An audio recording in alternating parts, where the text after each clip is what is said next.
So let me start by just asking you all a question, which is how many of you went to law school?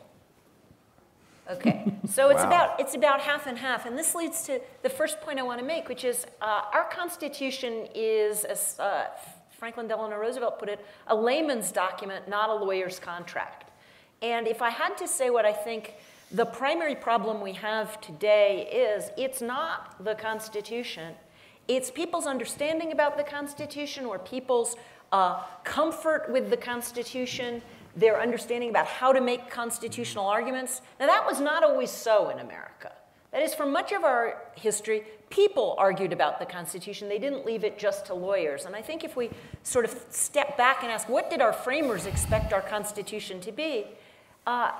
They expected our Constitution to be the starting point for arguments within the political system about most of the important issues. That is, they didn't expect that the Constitution would answer most of these questions. What it does is it sets up a framework within which these arguments can take place. Now, in recent years, the biggest problem we've had with the Constitution is that people ask a question almost like the one you asked, Rich, which is what I often refer to as the WWJMD question. You all know the sports figures who wear the little bands on their wrist that say WWJCD, what would Jesus Christ do?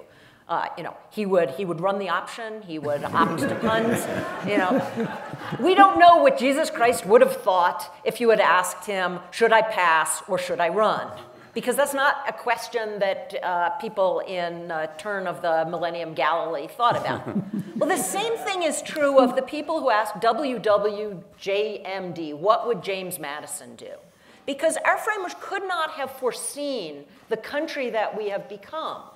That being said, our Constitution endures because it is a flexible document, because every generation of Americans makes it their own.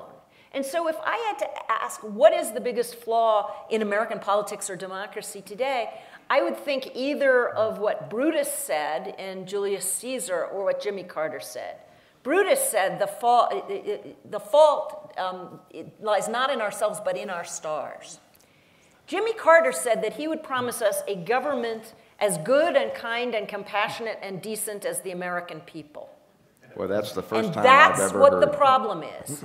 We have had a generation in which we've starved public schools, in which our tax policy has been a disgrace, in which we have become increasingly polarized, and I know Rick's going to talk about this, so I'm not going to talk about it myself, but in which we have starved the public of the ways of debating policies, and then we turn around and blame the framers for it, and I think that's a big mistake. We need to look in the mirror and ask, why is it that people who have money no longer believe in social responsibility? Why is it that corporations look at the bottom line and not at the long term? Why is it that we have an immigration policy that's a disgrace?